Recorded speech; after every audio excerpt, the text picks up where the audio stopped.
Magandang araw po sa inyong lahat, lalong-lalo na sa ating mga OFW dyan. Magandang araw po sa inyong lahat.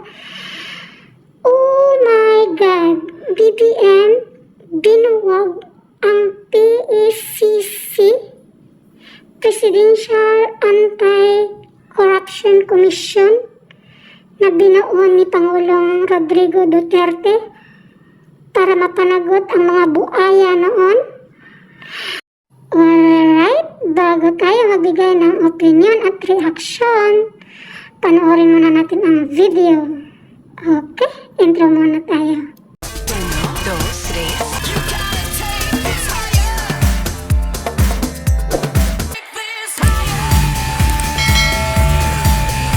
Yan po ang mandato ng Presidential Anti-Corruption Commission or PACC. Kaya si Greco Belhica na dating namuno sa ahensya nagulat sa desisyon ni Pangulong Bongbong Marcos na buwagin ito. Nasa front ng balitang yan si Maricel Halili. Sa bisa ng Executive Order No. 1 ni Pangulong Bongbong Marcos, binuwag niya ang Presidential Anti-Corruption Commission o PACC.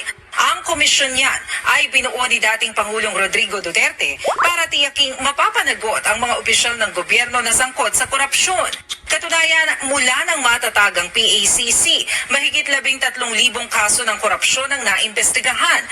154 ang isinampang kaso sa hukuman, 24 na ikulong at mahigit 800 ang nasibak. Kaya naman nagulat ang dating PACC chairman na si Greco Belhica sa desisyon ni PBBM na buwagin ang komisyon. Importante rin daw sa pagbangon ng ekonomiya ang pagsisigurong walang nagnanakaw sa kaban ng bayan. Hindi ho natin pwedeng asahan na lalakas ang ekonomiya kung kalat naman ng droga, talamak ang korupsyon at krimen. Ngayong wala ng PACC, sino nang gagawa ng trabaho nila? Base sa Executive Order No. 1, ibabalik sa Office of the Deputy Executive Secretary for Legal Affairs ang trabaho.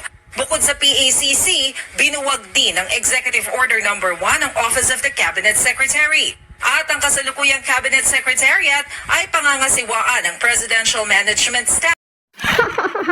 Alam na this. Hey, BBM, ano na naman itong kabulastugan mo? Ito yung batas na pagkapasok-pasok pa lang ni PRRD noon na binuo niya para mapanagot ang mga tiwali sa gobyerno, yung mga kawatan, mga buhaya, mga magnanakaw sa gobyerno. Pero ikaw, iba din yung ginagawa mo. Kasi ito talaga ang binuwag mo.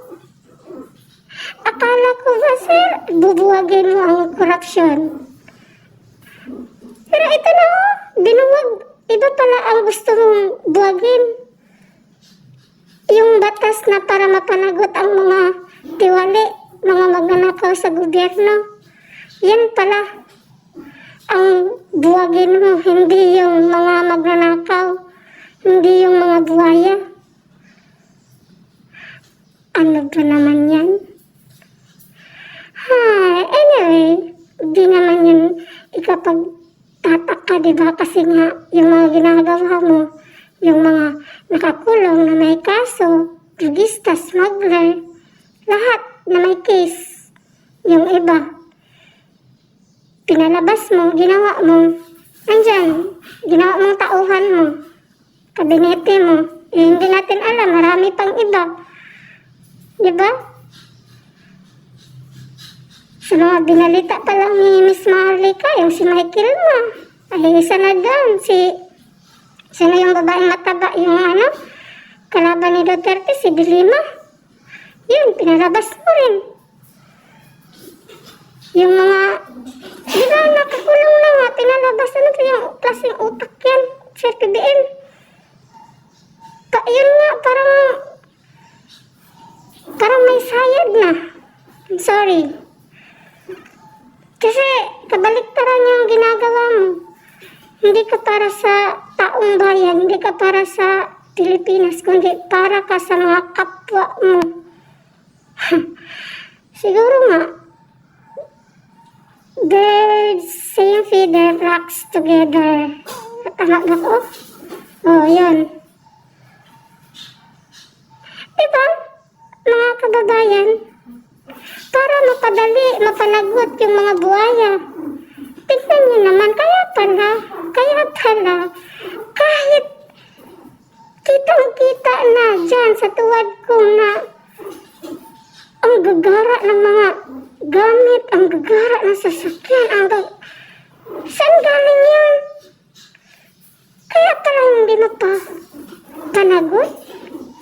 Taliwala lang ba yan sa inyo? Gosh! Pera ng bayan! Ginahasa ng ginahasa! Di pa ba kayo nakontento? Highly Patrons, asan yun? Magtatlong taon na. PhilHealth funds na inilagay mo sa Office of the President. Sa opisina mo. 90 billion din yan. Tsaka yung flood control, kung ginamit tayo ng gusto, malesen sana yung mga biktima ng baha. Sobrang baha. Tignan nyo naman, may mga tulay na walang tabli. Tama ba yun? Mayroon nga, pero ang liit. Gusto.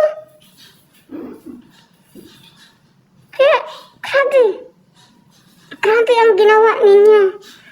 At ang mga alipuris mo sa kaban ng bayan. Ayan ang mga buhaya, di ba sabi ni Inday Sara, dalawa lang ang may hawak ng pundo. Si Dracula Este, si Martin Romualdez at saka si Oink Zaldico. Ayan, pare-pareho na sila ng mga mukha. Kasi nga, pinabayaan mo lang, sir. Kaya pala, mga kababayan, walang takot ngayon ang mga buhaya, mga magnanakaw, mga tiwali sa gobyerno. Kasi mismo si Sir BBM, binuwag niya yung batas, yung Presidential Anti-Corruption Commission, para mapanagot, mas mapadaling mapanagot. Tignan niyo naman nung time ni PRD, ang daming natanggal, ang daming nakasuhan, ang daming nakulong.